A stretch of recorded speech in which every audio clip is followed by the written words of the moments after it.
¿Cómo están, estimados amigos de este canal YouTube? Las circunstancias en Venezuela, después del fraude electoral ocurrido en ese país el último 28 de julio, nos llevan a seguir analizando este tema por ser de importancia no solo para Venezuela, sino para toda América Latina, de defensa de la democracia, de defensa de la libertad, de defensa del derecho al voto y a la elección que tienen los ciudadanos en una democracia. Me he permitido preparar un documento que les voy a compartir con 18 evidencias o razones fundamentales por las cuales hablamos de fraude electoral. Permítanme leerlas. Primero, el gobierno de Venezuela, bajo la presidencia de Nicolás Maduro, lleva ya más de una década y si bien tiene la apariencia de democracia, en la práctica, como todos sabemos, es una dictadura. ¿Por qué? Porque controla instituciones, recorta libertades, persigue políticos opositores y es responsable de muertes y atropellos diversos a los ciudadanos que no adhieren al régimen. Segundo, el gobierno de Venezuela incumplió sus compromisos adoptados en el Acuerdo de Barbados, que se desarrolló en octubre de 2023 entre el gobierno y la oposición venezolana. El Acuerdo de Barbados tenía tres compromisos. El primero, celebrar elecciones generales en la segunda parte del año 2024. Segundo, permitir la presencia de observadores internacionales independientes para vigilar el proceso. Y tercero, lograr que se destraben todas las inhabilitaciones a los candidatos opositores. ¿Qué se ha cumplido el Acuerdo de Barbados? Solo la convocatoria de elecciones. Pero de hecho, se ha prohibido que varios organismos electorales, observadores electorales, puedan presenciar el proceso electoral y, por otro lado, se han inhabilitado candidatos opositores. De manera que hay un flagrante incumplimiento de un acuerdo que el propio gobierno de Maduro había realizado en el año 2023. Tercero, en enero del 2024, el Tribunal Supremo de Venezuela, que controla el presidente Maduro, obviamente, confirmó la inhabilitación de María Corina Machado, la principal lideresa de la oposición y ganadora de las primarias en la oposición, impidiéndole, por lo tanto, ser candidata presidencial. Más claro ni el agua, ¿no? En febrero del año 2024, en un mitin partidario, está publicado en las redes, ¿no? El candidato presidente Maduro dijo textualmente, como para que no quede duda, sí, vamos a ganar por las buenas o por las malas. Fin de la cita. Quinto, la oposición se unió tras la candidatura del diplomático Edmundo González Urrutia y lo inscribió felizmente a última hora, el 26 de marzo del 2024, para evitar que justamente si lo hacían con antelación, el gobierno de Maduro lo inhabilitara también, porque eso es lo que iba a pasar. 6. El Consejo Nacional Electoral, CNE, también bajo el control evidente del gobierno de Maduro, no prestaba las mínimas condiciones de transparencia e imparcialidad que se necesitan en un proceso electoral que se precie de serio, transparente e imparcial, ¿no? Y que sobre todo respete el voto del ciudadano. Séptimo, como ejemplo de ello, la célula de votación que el CNN elaboró y aprobó para este proceso electoral tenía un diseño que claramente favorecía al candidato Maduro. En la parte central de la cédula de votación, de un total de 38 fotografías, hay 13 fotografías de Maduro y están en la parte central y más visible, más destacada de la cédula de votación. Hay, obviamente, también fotos de los otros candidatos, creo que 3 fotos del candidato González, pero dispersas.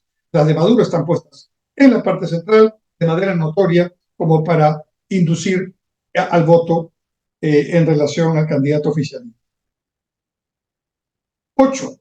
El mismo Consejo Nacional Electoral hizo lo imposible por dificultar o no permitir la votación de millones de venezolanos que se encuentran fuera del país, debido precisamente a la difícil situación económica y política que vive Venezuela hace ya varios años.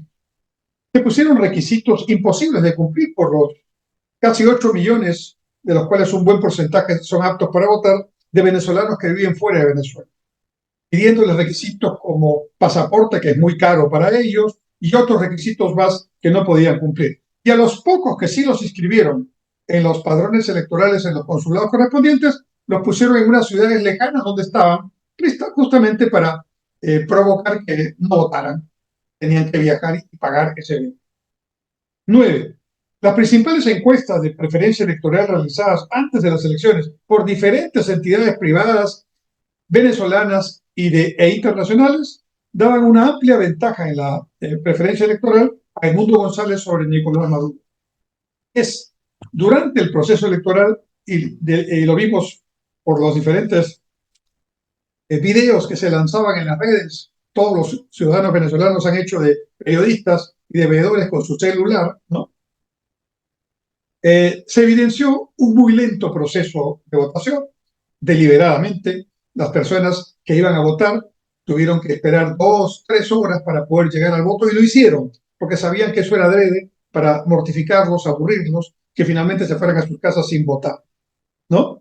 En otros casos, hay varios ejemplos de estos testimonios, se logró que algunas personas no pudieran votar porque se les cambiaron a última hora el lugar de votación. 12 o 11, perdón, en los lugares de votación donde era más que evidente que la mayoría estaba con la oposición, ¿no? Personas allegadas al gobierno, se vieron los videos también, están en las redes, vestidos con antifaces, máscaras, ¿no? Algunos armados, con motocicletas, ¿no? Amedrentaban a los que hacían su cola para votar, y evidentemente amedrentar para que no voten. 12. Todas las encuestas a boca de urna y las que se hicieron después basadas en actas daban como amplio ganador a Edmundo González después de la votación.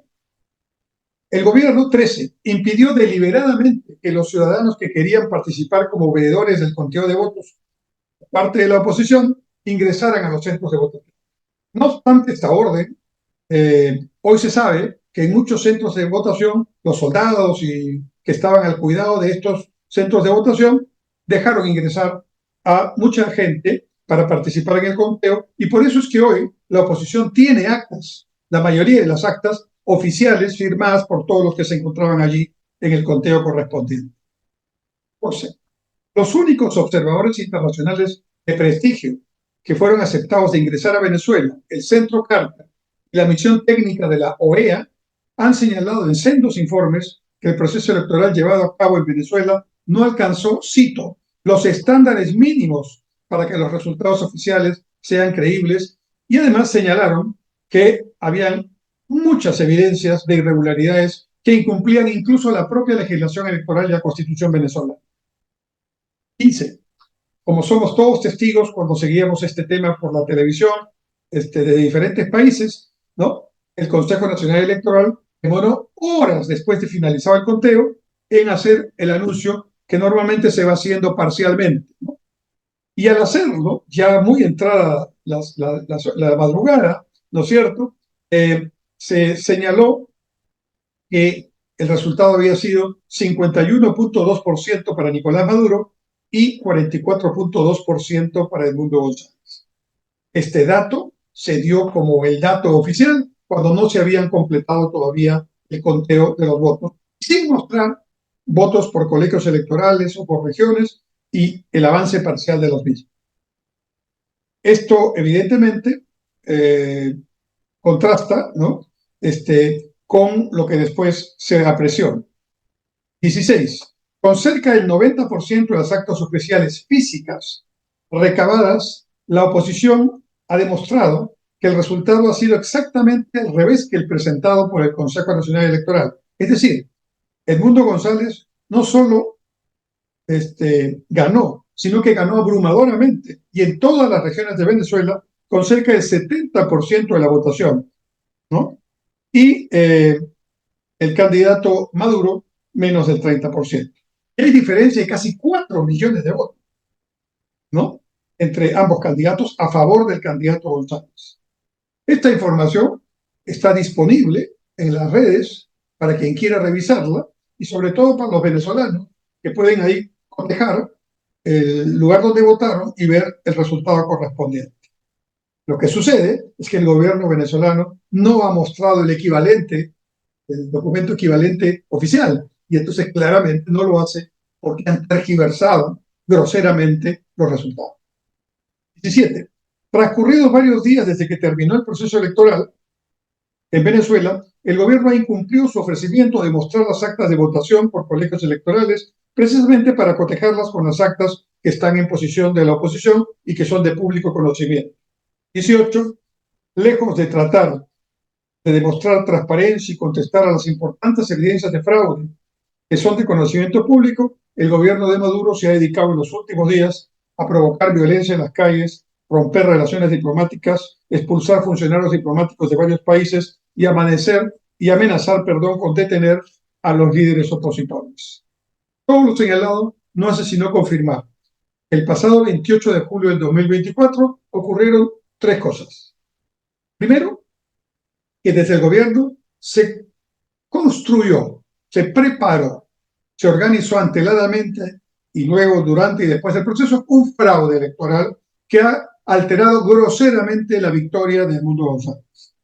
Segundo, que el gobierno de Maduro no ha sido capaz, ni lo será, ¿no?, de mostrar evidencias que contrarresten la contundente información que tiene la oposición venezolana en estos momentos. Pero, como consecuencia de todo lo anterior, el ganador de las elecciones y presidente electo de Venezuela es el señor Edmundo González. Ahora toca a los venezolanos en primer lugar y a la comunidad internacional hacer valer este voto del pueblo, porque la voz del pueblo es la voz de Dios y ninguna dictadura puede ir contra él. Gracias.